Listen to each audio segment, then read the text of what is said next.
KH.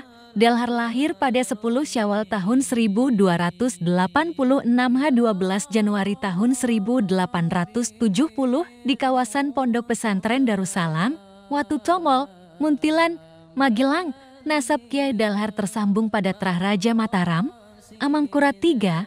Ayah Kiai Dalhar bernama Abdurrahman bin Abdurrauf bin Hasan Tuko. Pada waktu perjuangan Perang Jawa, Kiai Abdurrauf membantu Dipanegara berjuang di Tanah Jawa. Kiai Abdurrauf dikenal sebagai salah satu panglima perang Dipanegara, membantu laskar pada Perang Jawa dari silsilah Kiai Hasan Tuko. Tersambung kepada Raja Amangkurat III memerintah tahun 1703 sampai tahun 1705 atau Amangkurat Mas. Kiai Hasan Tuko memiliki nama ningrat, yakni Raden Bagus Kemuning. Pada waktu itu, Kiai Hasan Tuko tidak senang berada di kawasan keraton serta memilih untuk memperdalam ilmu agama. Kiai Hasan Tuko kemudian memilih menyepi di kawasan Godean, Yogyakarta. Nama desa Tetuko sampai sekarang masih masyhur sebagai petilasan Kiai Hasan Tuko. Pada waktu Perang Jawa tahun 1825 sampai tahun 1830 meletus, Pangeran Dipanera dibantu oleh barisan Kia yang berjuang untuk melawan Belanda. Di antaranya tercatat nama Kiai Mojo, Kiai Hasan Besari, Kiai Nur Melangi, serta Kiai Abdurrauf, putra Kiai Hasan Tuko. Kiai Abdurrauf inilah yang mendapat tugas sebagai Panglima Perang Dipanegara yang menjaga kawasan Magelang pada kisaran awal abad 19. Kawasan Magelang menjadi jalur penting dalam ekonomi dan politik karena menjadi titik pertemuan dari kawasan Yogyakarta menuju Temanggung dan Semarang di daerah pesisiran.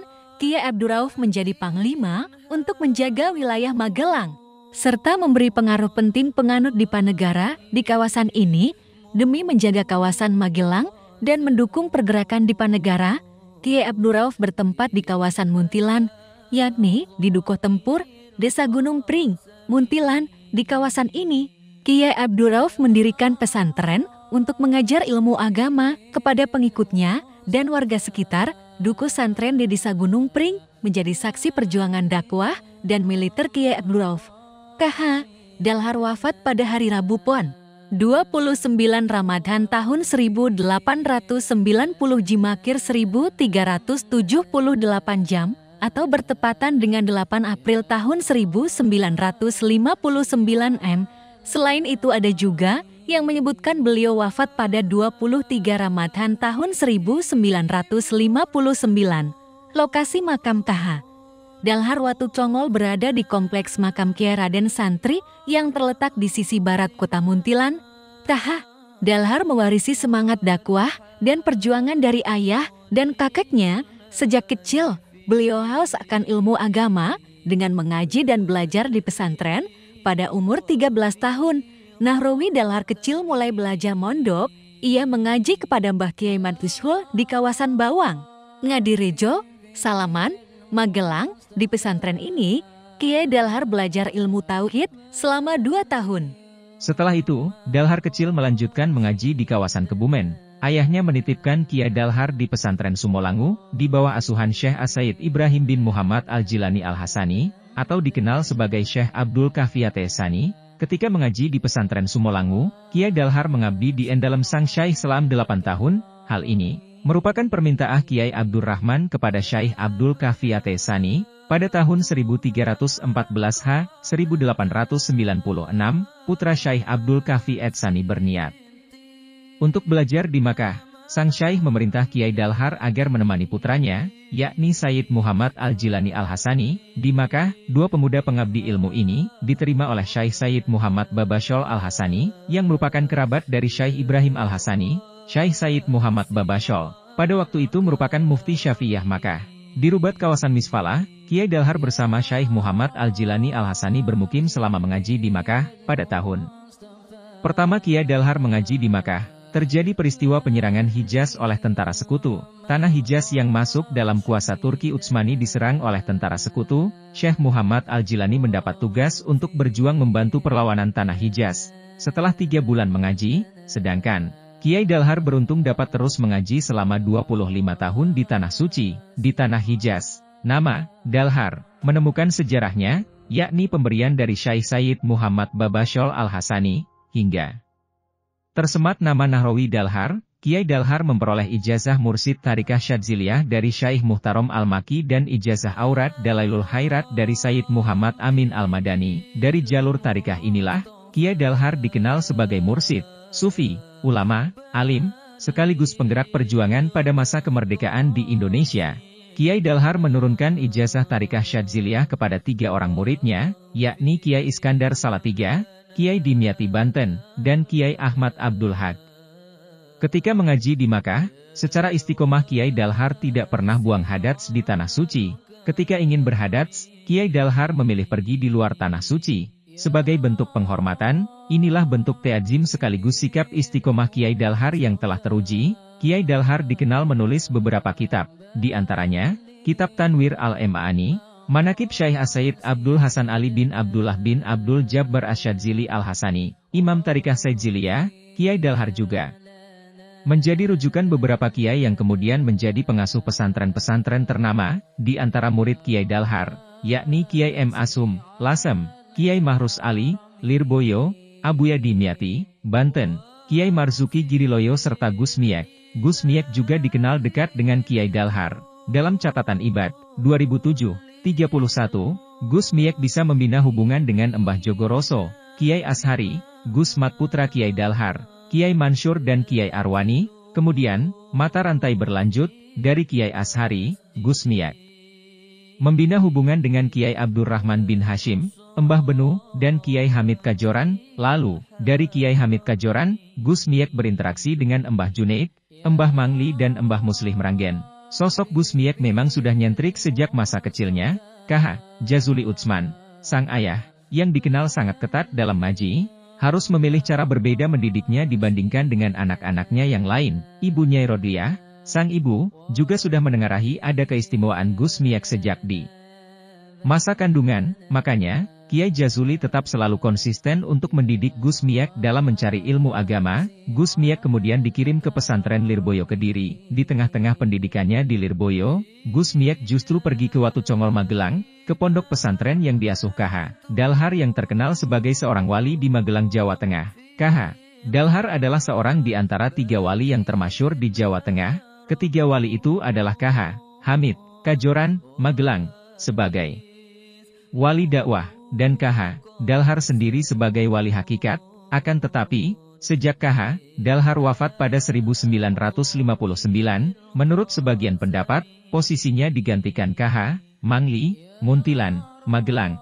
KH Dalhar akhirnya mau menerima Gus Miek sebagai muridnya, khusus untuk belajar Al-Quran. Akan tetapi, Gus Miek tidak hanya sampai di situ saja, ia berulang kali juga meminta berbagai ijazah amalan untuk menggapai cita-cita, tanggung jawab, dan ketenangan hidupnya, seolah ingin menguras habis semua ilmu yang ada pada KH Dalhar, terutama dalam hal kapasitas KH Dalhar sebagai seorang wali, mursyid tarekat, dan pengajar Al-Quran. Gus Miek juga seolah ingin mempelajari bagaimana seharusnya menjadi seorang wali, apa saja yang harus dipenuhi sebagai seorang mursyid dan seorang pengajar Al-Quran.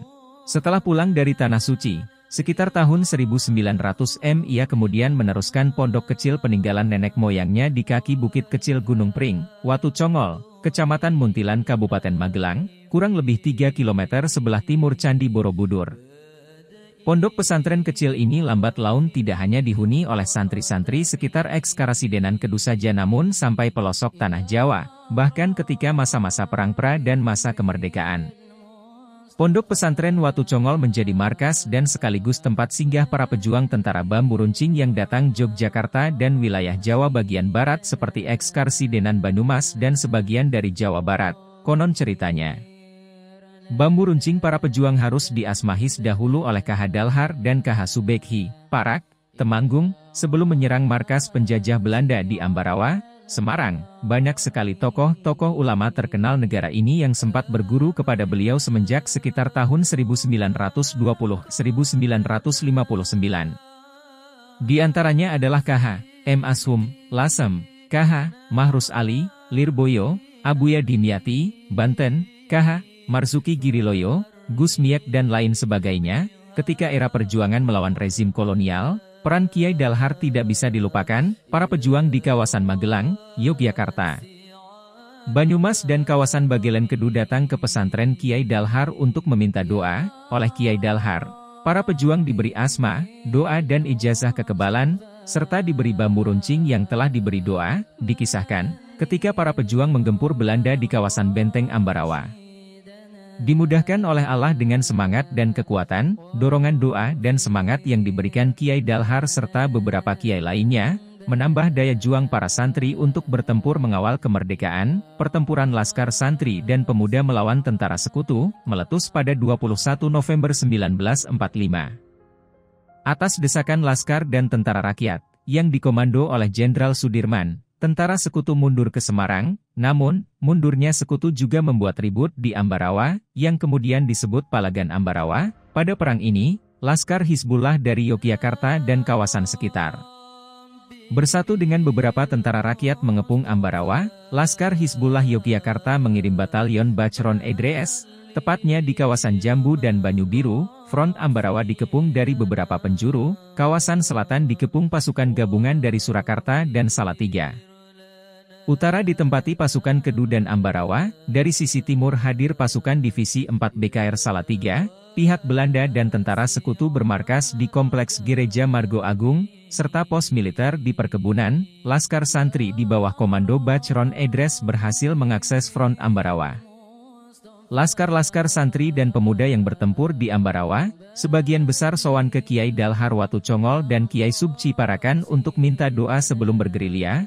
Kiai Dalhar dikenal menulis beberapa kitab, di antaranya, Kitab Tanwir al-Em'ani, Manaqib Syekh As-Sayyid Abdul Hasan Ali bin Abdullah bin Abdul Jabbar Asyadzili Al-Hasani, Imam Tarikah Saidziliyah, karya KH Dalhar yang sementara ini dikenal dan telah beredar secara umum adalah Kitab Tanwirul Em'ani, sebuah karya tulis berbahasa Arab tentang Manaqib Syekh As-Sayyid Abil Hasan Ali bin Abdillah bin Abdil Jabbar Asyadzili Al-Hasani, Imam Tarikah Asyadziliyah.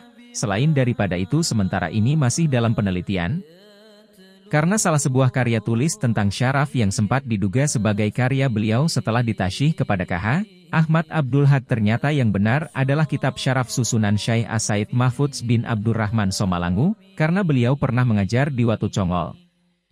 Setelah menyusun kitab tersebut di Termas, di mana pada saat tersebut belum muncul tasyrifan ala Jombang.